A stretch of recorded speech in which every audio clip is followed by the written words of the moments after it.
देखिए, भाव विचार में फिर आज एक पंचम भाव से विचार करना है, क्योंकि इससे पहले अपन लोग चौथा भाव का विचार कर चुके थे और इस समय में अपन लोग पंचम भाव का विचार करते हैं। पंचम भाव का विचार कैसे किया जाता है थोड़ा सा। हाँ, देखिए आपको पंचम भाव कहाँ किसको कहते हैं आपको तो मालूम होगा। ये देखिएगा इसमें, ओहो थोड़ा सा, हाँ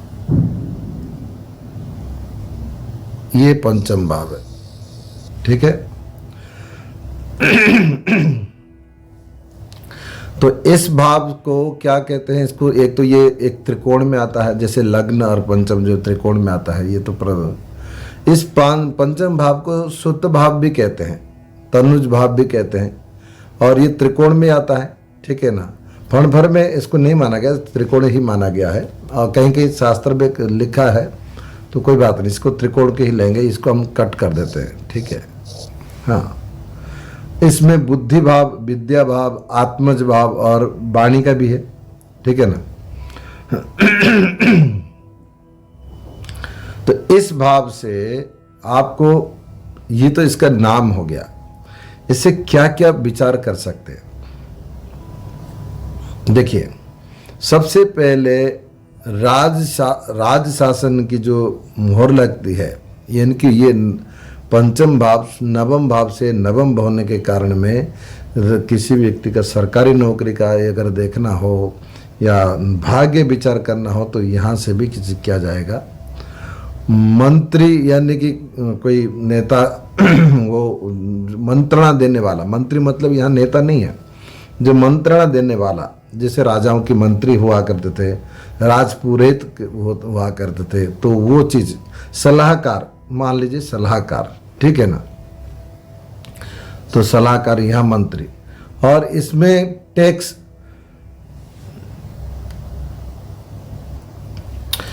इसमें टैक्स जो कर जमा करते हैं, यहाँ की भी विचार किया जाता है। आत्मा, आत्मा आत्मा यहाँ मतलब आपको मैं बताता हूँ क्यों आत्मा कहा गया। वैसे तो लग्न भी आत्मा है, तो पंचम भाव का आत्मा वही जायते पुत्र, तो यहाँ पंचम भाव में पुत्र है और पुत्र स्वयं आत्मा का स्वरूप होता है, इसलिए यहाँ आत्मा शब्द प्रयोग किया गया है। बुद्धि, यहाँ से बुद्धि का विचार किया जाएगा, ठीक है ना। भविष्य ज्ञान यानी कि ज्योतिष की, अगर एस्ट्रोलॉजी की कोई एस्ट्रोलॉजर सीखना चाहता है या एस्ट्रोलॉजी के बारे में जानना चाहता है तो यहाँ से विचार कर सकते कि इसका ज्योतिष के ज्ञान की भविष्य ज्ञान का जो भविष्य वक्ता इंट्यूशन पावर, तो इसी भाव से ही देखा जाएगा। प्राण भी इसी भाव से देखा जाएगा, क्योंकि हमारा जो प्राण का स्थान है वो हृदय भाव कहा गया, हृदय स्थान में, इसलिए यहाँ प्राण का है। यहाँ से संतान भी विचार किया जाएगा कि संतान, बेटा बेटी चाहे कोई भी हो, संतान होना चाहिए इसमें संतान के लिए। और यहाँ पेट जो अपना जो आते जो खाना को हजम करने की जो क्रिया होती है, ठीक है ना, जो पेट है वहाँ, तो जो नाभि चक्र जो कहते हैं उसको, यहाँ से भी विचार किया जाएगा। श्रुति यानी कि जो वैदिक ज्ञान उसके पास होगा या नहीं। स्मृति मतलब जो हमारे स्मृति मतलब जो पौराणिक परंपरा से जो सुनकर आते हैं, जो मनुस्मृति, यज्ञ स्मृति इत्यादि जो स्मृति शास्त्र है, उसको वो व्यक्ति को ज्ञान होगा या नहीं, इस भाव से विचार क्या कर सकते हैं। श्रुति स्मृति का तात्पर्य है कि ये पूरा शास्त्रोक्त ज्ञान यानी कि वैदिक वाङ्मय का ज्ञान होना, ठीक है ना। अतः समस्त शास्त्र का ज्ञान पंचम भाव से ही विचार करना चाहिए, ये हमने लिख दिया, देखिएगा, ठीक है ना। बुद्धि भी हमने बोला, बुद्धि भी देखना है, और विद्या भी इसी में है, बुद्धि में भी इसी में। प्रबंधक माने जैसे कि कोई मैनेजमेंट करना, ठीक है ना, तो वो भी इसी भाव से। विनय, उस व्यक्ति का विनय भी इसी भाव से विचार किया जाएगा, ठीक है ना। नीति मतलब उसकी रणनीति, कूटनीति, शास्त्र नीति, जो भी नीति शास्त्र है उसको नीति का ज्ञाता कहते हैं, वो इसी भाव से ही देखा जाएगा। व्यवस्थापक जो होते हैं, जो ऑर्गेनाइज करने का, प्रबंधक मतलब जो मैनेजिंग करने का, व्यवस्था मतलब आपको व्यवस्था करने का।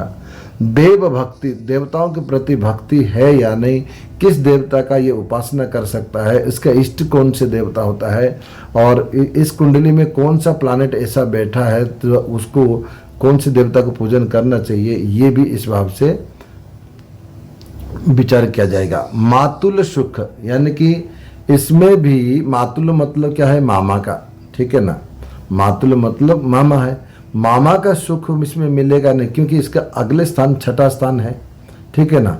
तो छठा स्थान से 12वां स्थान होने के कारण में यहाँ से मामा का सुख मिलेगा या नहीं, ठीक है ना। मामा का तो विचार किया जाएगा छठा, लेकिन मामा का सुख विचार करोगे, जैसे कि आप अपनी कुंडली में लग्न से 12वां स्थान, तो यानी कि लग्न का सुख यानी कि शारीरिक सुख ये व्यक्ति कितना भोगेगा वो 12वें स्थान से होगा। ठीक इसी प्रकार छठे स्थान से 12वां स्थान होने के कारण में यह मातुल सुख, नौकरी छूट जाना है ना, अगर किसी की नौकरी छूट गई हो तो उसको नौकरी क्यों छूटा है ना, और उसको छूटने का या किसी की नौकरी छूटने वाला का आ रहा हो प्लैनेट में, तो आप ये कहे कि भाई इस भाव से थोड़ा सा देख लो, क्योंकि इससे तारतम्य देखा जाता है, सामंजस्य देखा जाए, अगर वो चीज़ नहीं होगा तो नौकरी भी छूट जाएगा। धन मिलने का उपाय, जितने भी आप एक माइंड में जो आप धन उपार्जित करने के लिए जो भी आप वो करते हो, क्या नाम है उसको, प्लानिंग करते हो, ठीक है ना, वो इसी से, और अनायास या बहुत धन प्राप्ति इसी से भी, धन की प्राप्ति भी इसी से भी होगा, ठीक है ना। धन प्राप्त अनायास, जठराग्नि हमने बोला ना, जठराग्नि यहीं से विचार किया जाएगा, व्यक्ति का भूख कैसे लगेगा, पेट की गड़बड़ी हो, ये सब इसमें। गर्भाशय भी लेडीज के लिए इसी भाव में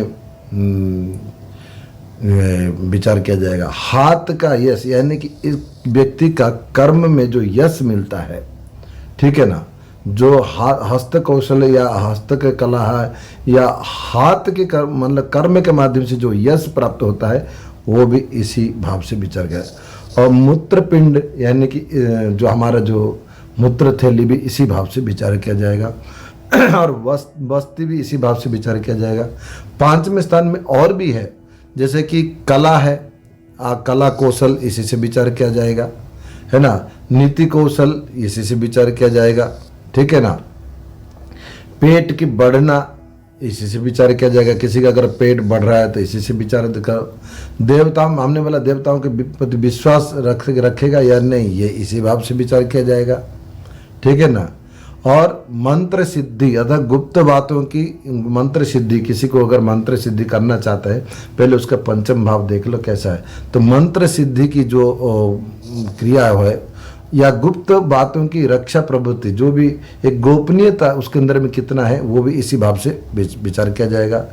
तंत्र मंत्र यंत्र की जो जितने भी ज्ञाता होते हैं उसकी देख लो कि पंचम भाव का कैसा है।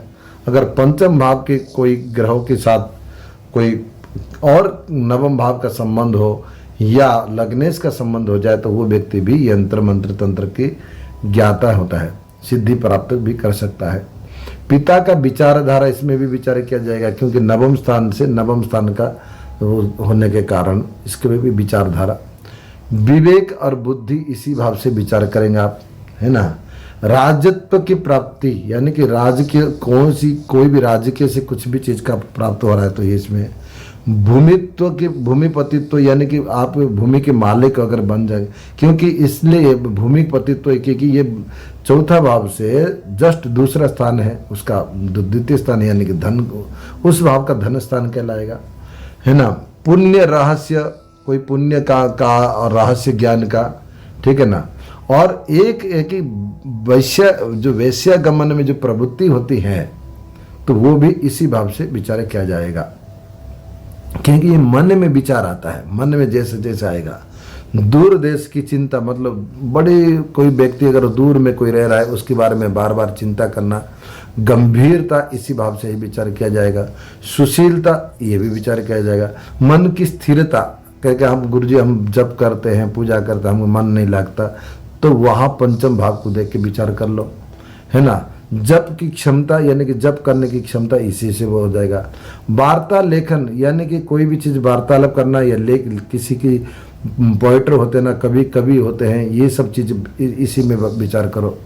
पिता का धन, यही भाव से विचार किया जाएगा, क्योंकि जैसे कि आपका धन अष्टम भाव से होता है ना, पैतृक, तो इसमें पिता से भी अष्टम भाव होने के कारण में ये भी आपका पिता का धन का विचार किया जाएगा।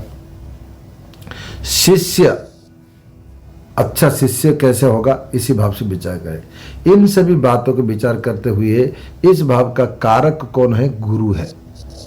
पंचम भाव का कारक गुरु है, ठीक है ना। तो गुरु इस भाव का कारक है। तो इस भाव को विचार करते हुए भी आप गुरु का पोजीशन देख लो और गुरु से जो पंचम भाव होगा उसको भी विचार करोगे तो आपको सटीक प्रेडिक्शन आपकी निकलेगी और इसमें कोई गलत नहीं हो सकता। अगर मान लीजिए संतान विचार कर रहे हो, संतान विचार करते समय गुरु को देखो, गुरु का पोजीशन कैसा है, और गुरु से पंचम भाव को भी देख लो, ठीक है ना। कारक कुंडली से उसी भाव का विचार करना है जिस भाव का जन्म कुंडली से आप विचार करते हो, ठीक है ना। ये सूत्र याद रखो। कोई भी भाव का विचार करते हो, उस भाव का जन्म कुंडली में विचार करते समय उसी भाव की कारक कुंडली में उतने नंबर भाव को विचार करने से सटीक फलित निकलता है। आगे फलित में बहुत सारे सूत्र नियम आएंगे, आगे पढ़ेंगे। अभी इतना आप जानकारी कर लीजिए पंचम भाव के लिए, फिर हम जो छठे भाव के लिए भी नेक्स्ट वीडियो में बताएंगे। तब तक के लिए हर हर महादेव।